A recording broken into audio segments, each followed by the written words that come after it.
All right, guys, we are coming to you today with 16 tips to a successful relationship. These may or may not work for you. Totally up to you how you use them. You can use all 16. You can find 16 more. You can use one or two. But listen to these tips because you're going to find something in there that's going to help. I promise you.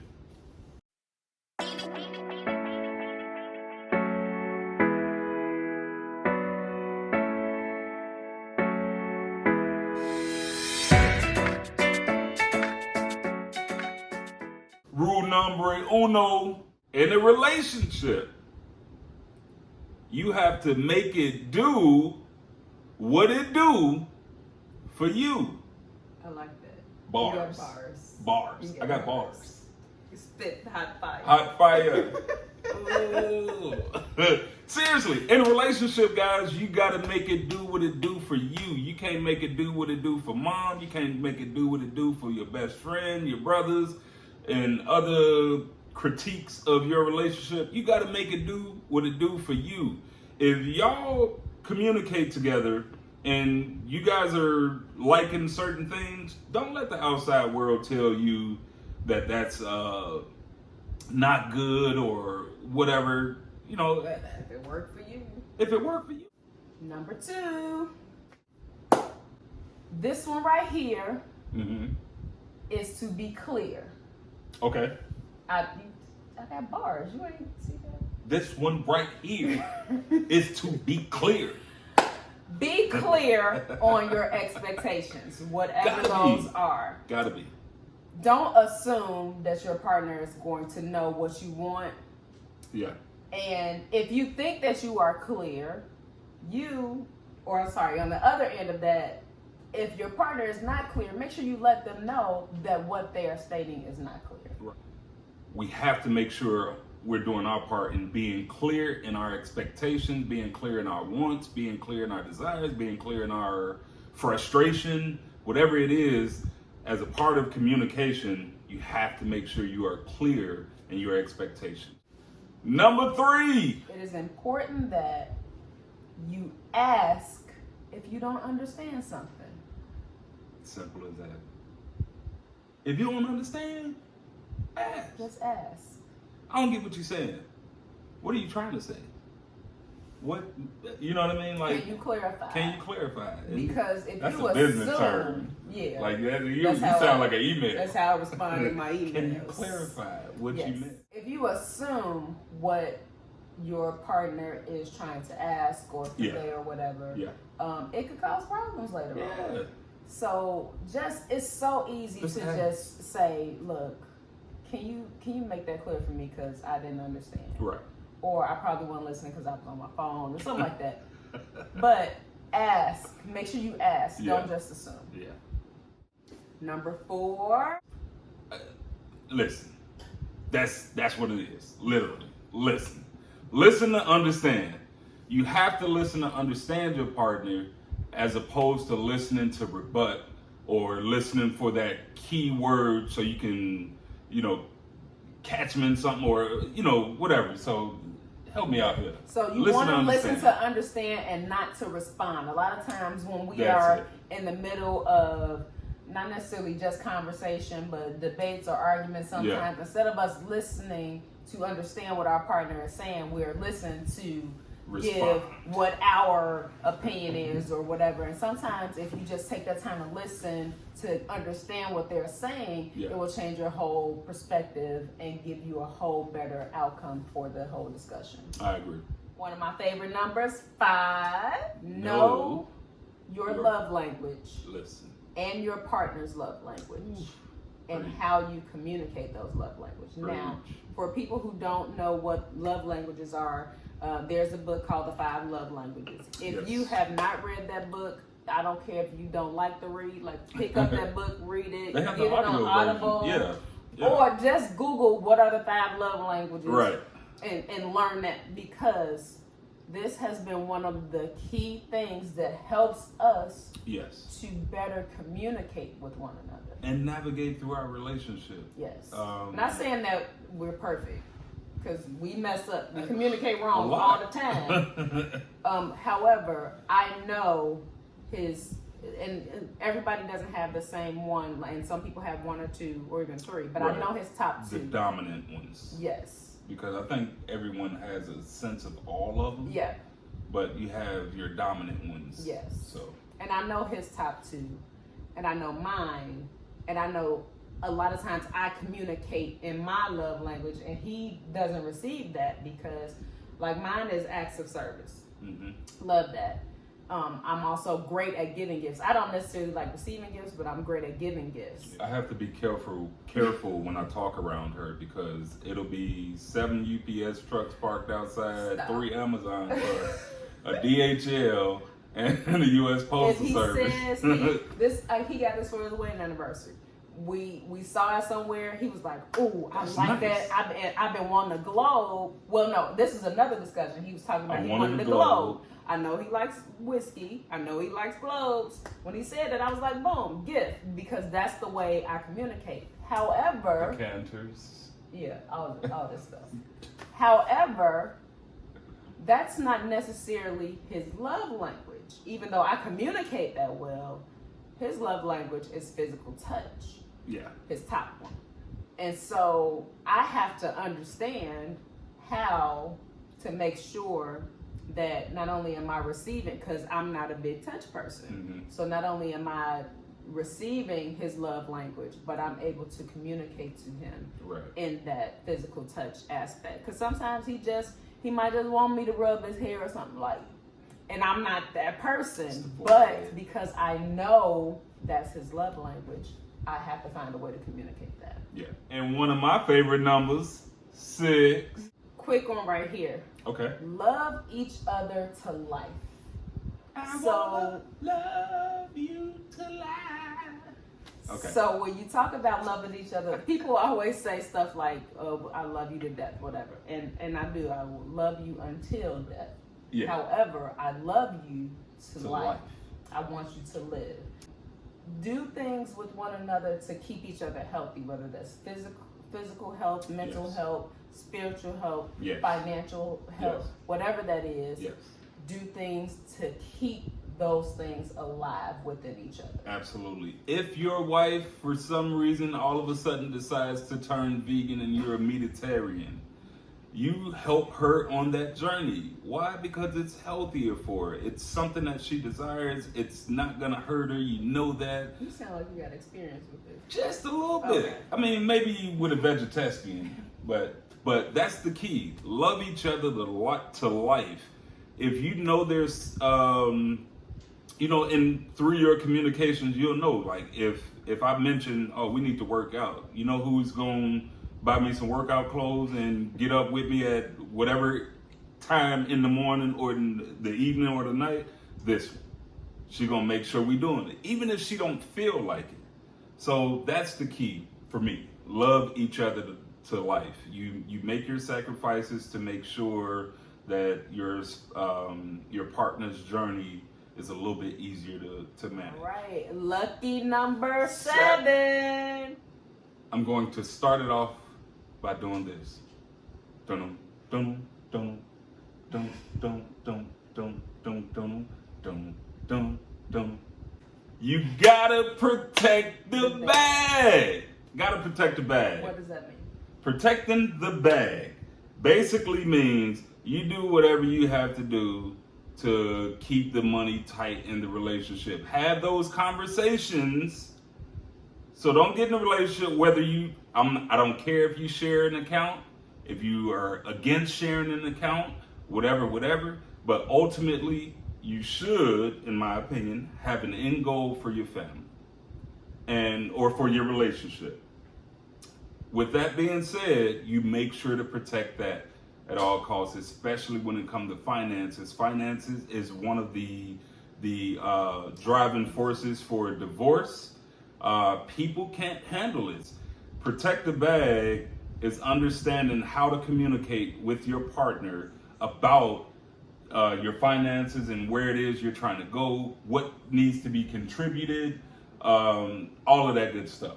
Rule number 8, no offense to nobody, it might work for some of y'all, but for us, this has proven to be critical. You can cancel going or you can cancel not going to bed angry. Cancel not going to bed. A lot of people say, don't go to bed angry. Listen here. I work. She works. We come home, I work, and she works. Like, we literally are working all day. So there are some times where things need to be discussed, and we might start that discussion. However, because of where we are in that either argument or disagreement or communication, we may not be clear at the moment, but at the same time, we dog tired. We'll pick this up tomorrow. And that can make things worse, because if you're both tired, you're probably not getting to a resolution anyway. Yeah. Now, I'm not saying just go to bed angry with one another and y'all have this big tension between you. Mm-hmm. But what we are saying is sit down and talk to each other to say, okay, I can see that this is not going anywhere. Yeah. It would be better for us to table this. Yes. Till tomorrow, or when we're both rested, or when we know we can have a reasonable conversation about this. Right. Can we be good with that? Boom, you cool, y'all go to bed. Yes. You might still be a little bit upset, but don't try to stay up and fight through something. No. I'll be tired, and it's gonna get worse the more tired I get. Go to sleep. If y'all anything like me, when you go to sleep, you mad, she mad, you wake up, and next thing you know, y'all kissing. So Number 9. You have to understand growth. Growth together and growth separately. Growth together is a wonderful thing, especially as you're recognizing it, but you also have to understand that your partner may not grow on a particular topic or subject the same way you do. If I feel like I'm here at a certain level and I feel like she's here, I have to understand that. And I have to understand that she's not going to always, like every time I do this, she's not going to do that. And I have to enter my conversations with her in that manner, and my interactions with her have to be in that manner. Yep, so understanding that you will grow at different intervals because of different situations. You be teaching me these words, so I gotta use them. But through different situations and whatnot. So just making sure that if you see one another growing at different intervals, knowing that's okay. Yeah. But also knowing it's okay. But also don't get to the point where you just leave either. So if you feel like you're accelerating your growth so much in one part, get your partner involved in some kind of way. That way you're not growing so far that it can separate you. Right.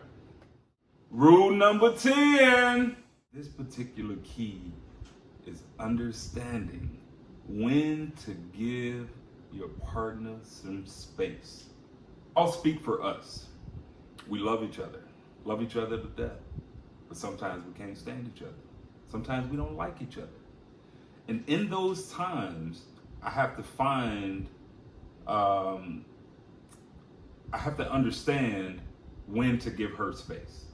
When I know she's not liking me right now, when I know she is irritated to the bone with my antics and everything that Trav brings, I know I got to give her some space.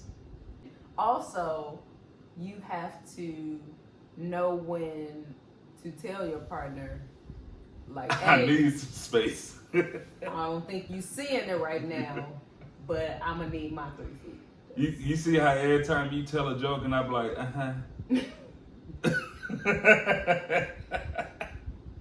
So right now, judged by the laughter, this is not the time she needs space. But there are some times where it's I'm trying to tolerate you. It might just be a cricket. That's it. That's it.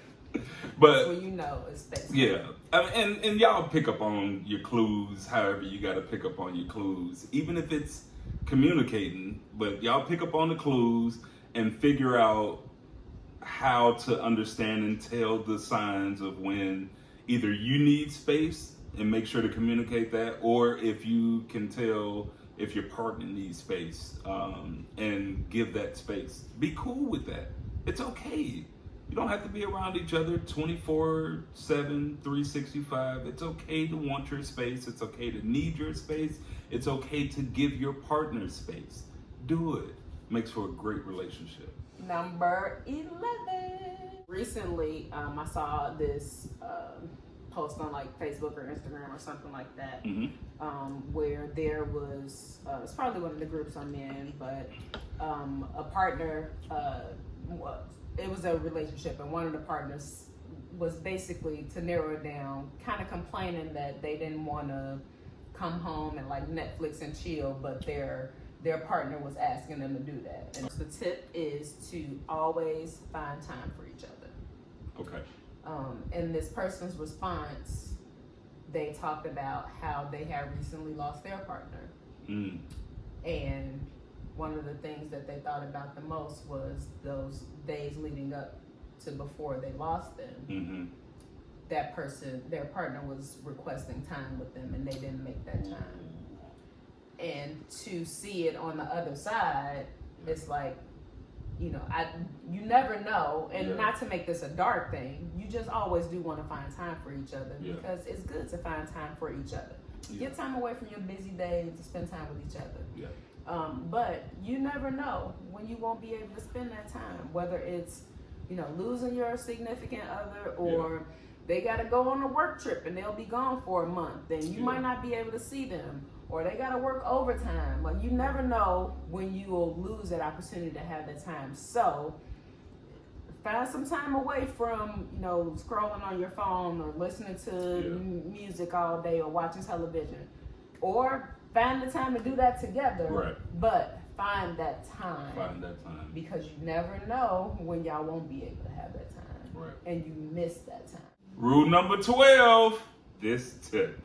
This might be my favorite. It's definitely mine. It's definitely mine. So this tip right here is for you guys to make sure you travel.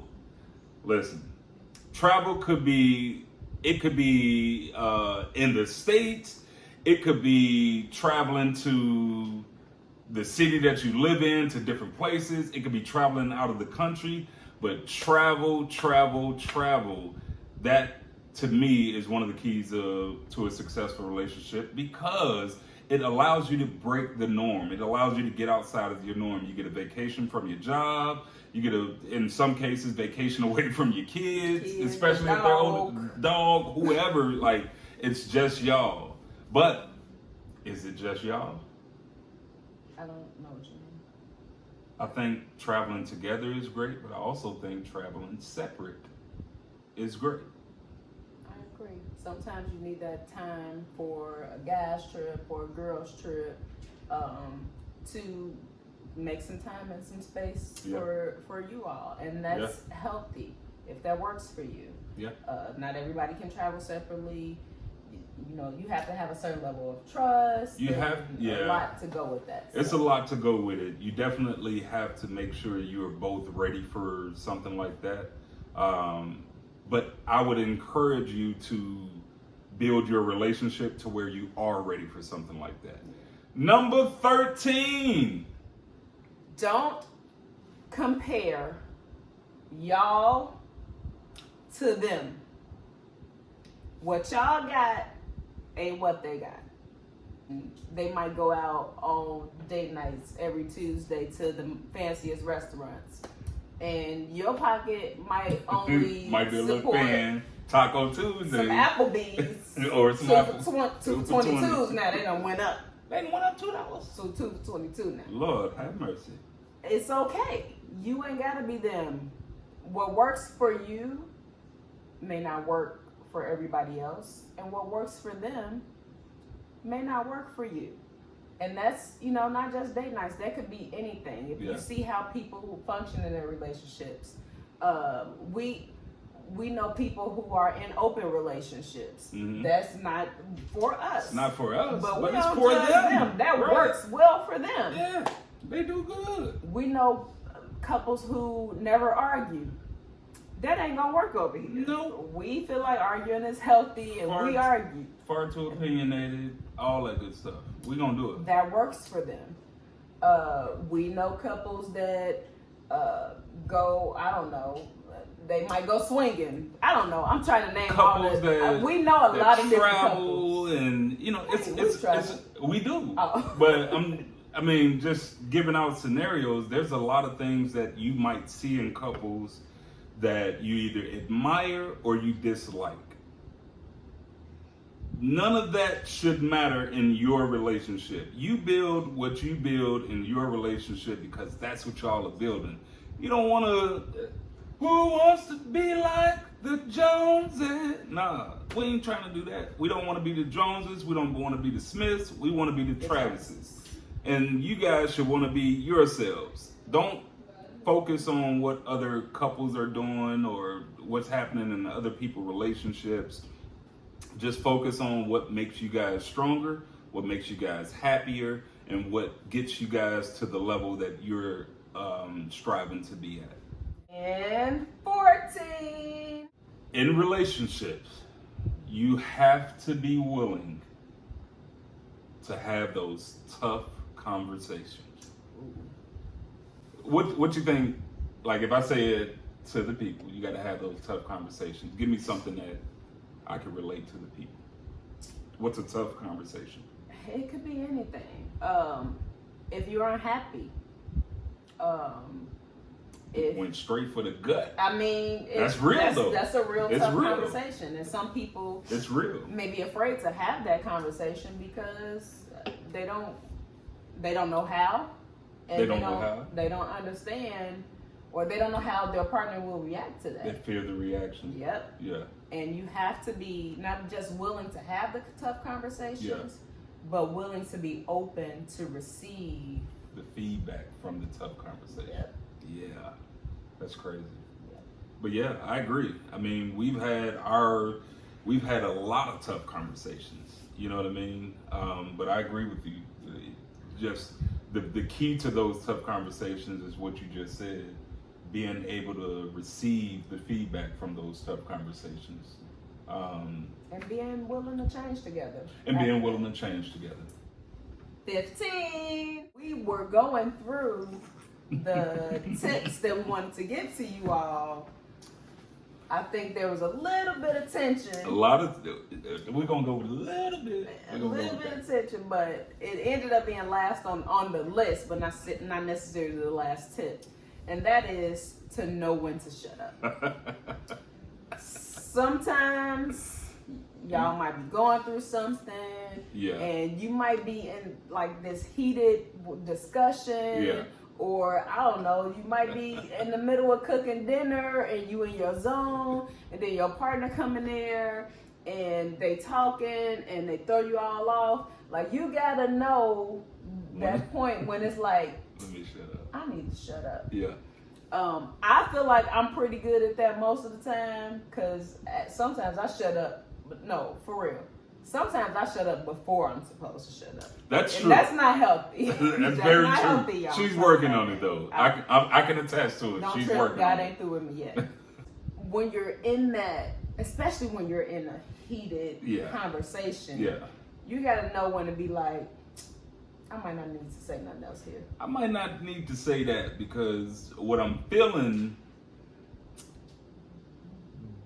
shouldn't come out in words. And if what I'm feeling comes out in words, this could lead to some irreparable damage.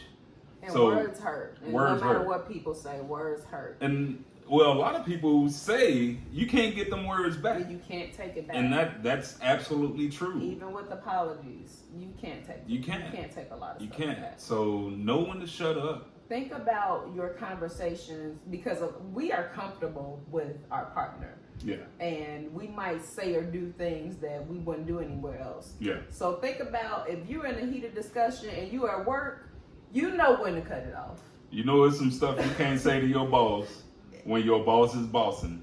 Exactly. So you got to understand it's some stuff that you might not want to say to your partner when your partner is partnering. Yeah. And last but not least, number 16. I think that this is probably one of the most important tips that we got as a young couple that has helped us I know where you're going. to grow in the way that we have. I know where you're going. And that is keep people out your shit. What you and your partner do is not everybody else's business. Yeah. Because what you have to realize is your level of forgiveness for your partner is not everybody else's. And so if I go out like, oh, I'm so sick of my husband, he always playing Call of Duty all day and he's so lazy, he don't go to work, blah, blah, blah. And I know I'm just talking because he go to work every day and, you know, he probably play Call of Duty. He probably play Call of Duty once every 6 months, to be honest. Right. But because I'm angry, if I go out and share that way, my friends or relatives or whoever I'm sharing that with, they take it and they digest it differently. Right. So next time they see him, they judge him differently. I'm the lazy, no working, Call of Duty playing. Even though I just said that out of my frustration. Right.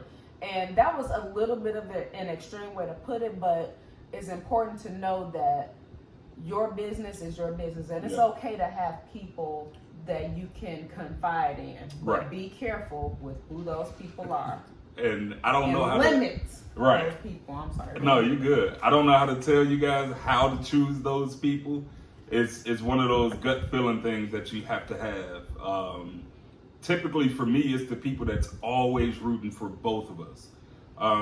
There's a lot of things that I share about my wife. There's a lot of things I share about myself. Obviously nothing jacked up or nothing, but just saying when the response is always really rooting for the both of us versus just me or just her, those are typically the ones I draw to because I know they're looking for us to win. They're genuine. You know, your grandmama messy. Don't be going to tell your grandmama, because your grandmama gonna share that at the family reunion with everybody around her good macaroni and cheese. Yeah. So that includes, Pastor them. We've been through it. I'm telling you. Keep people out your shit. If you notice these lovely hoodies that we are wearing today, these were designed by my nephew, Khi Art from Khi Art Collections. I will put the link below in the description. Y'all go on there and check out his merchandise. So he makes these designs. He does these drawings. Yes. And all of the proceeds on his own. And all of the proceeds, his dad is helping him to build his business, and all the proceeds are going to his college education. So I think that warrants you guys to go support. And our shoes match our shirt. Y'all can't see them, but our shoes, I put my shoes.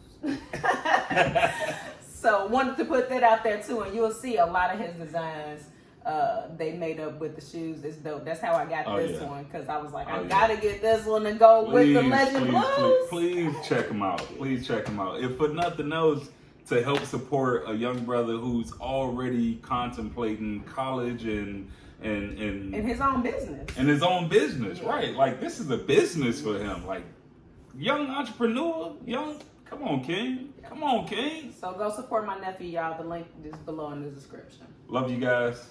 Take care.